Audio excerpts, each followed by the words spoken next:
Hey everybody, welcome back to our channel. I'm out here on the family farm here in Alabama. I have my trusty friend here, Mercy, has come to visit. She's our first border collie puppy when we used to raise border collies. If you haven't seen some of our pup date videos on our channel, they're very entertaining. We really miss raising the border collies. My husband is behind me doing some fencing and I'm here goofing off with my plants. And there's something very significant here that I found that I'm a little bit excited about. Well, I guess maybe a lot excited about.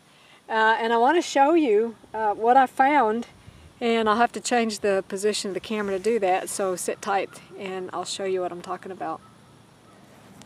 Okay, I am belly down here on the ground at the base of this old stump and underneath this red cedar juniper tree. And you can see here what I'm talking about. What is this blobby looking stuff? Well, let me take a sample here. Don't cut my fingers off in the process. And I want to show you what I have. I did a YouTube live video on this some time ago. I had found a specimen in North Dakota when we were up visiting my husband's family. You notice that this is kind of a chocolatey color on the inside, and the top of it is a little bit, it's a dull shiny, but it looks like it's been like waxed or something. And then this is the pore surface. It doesn't have gills. This is a polypore, so it has pores. And if you notice, let me take this piece off here. Probably be easier to do it more cleanly with my knife. I just want to show you something. You can hear it kind of squeaking as I cut it. So it's a very tough mushroom. And then, if you notice the pore surface here, I can take my finger and just draw a clean line across it. By now, those of you who are familiar with mushrooms may have already guessed what this is.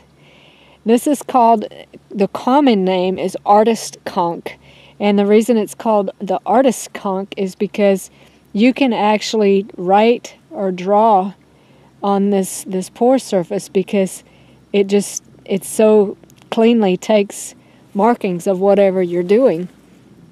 I hope that's showing up on the camera for you. But artist conk's Latin name is Ganoderma applanatum.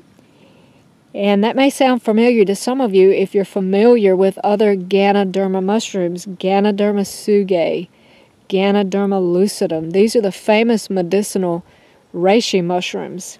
This is in the same family, and it has many of the same medicinal benefits. And what would those be? Well, it is actually an edible mushroom as well, but it's so tough you'd actually have to literally have gorilla teeth. The silverback gorillas do eat artist conk. It can get quite large. It can get up to like 2 feet across, and it can get very hard. I mean, it can be like knocking on wood whenever it's a large. Now these are very young new specimens, and I probably will harvest some of this to make medicine. I already am making tinctures and glycerites out of the specimen that I found in North Dakota. But because it has such tremendous medicinal qualities, I am going to harvest some of this and make more. You can actually shred it. You want to cut it whenever it's very fresh, because if you wait until it's dried, you'll have to have a saw to cut through it. So you can make a tea out of this. I could just take this piece right here and cut it up into little chunks and, make a decoction. Just put it in some boiling water and let it steep for a while. Or you can grind it up and make a powder and take it just stir some powder in some water, or put it in capsules if you want to do it that way. Or you can make the tincture or glycerite. There are properties that are dissolved in water, and then there are properties that need to be dissolved in glycerin or alcohol in order to get those properties out. It's good for headaches. It's good for all digestive issues. It's good for the liver. It's good to support the kidneys. very powerful immune supporter. Now, it has a property where if the immune system is overactive, it helps to calm it. If it's underactive, it helps to stimulate it. That property is called amphoteric, which, you know, I believe it's a God-given ability in some of these plants to do whatever the body needs to be done. It has been used for heart health. Some people have used it for heart health.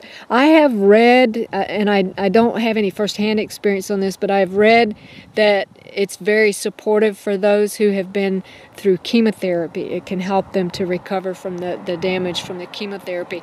But it's also anti-carcinogenic in and of itself. It has been used for respiratory problems, bronchitis, cough. It's been used for those with diabetes to help to lower the hemoglobin A1C. It's been used for gout patients because it has the capacity to lower uric acid content in the body.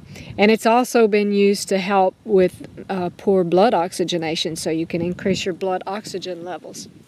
So there's a lot of properties in this mushroom that I want to utilize.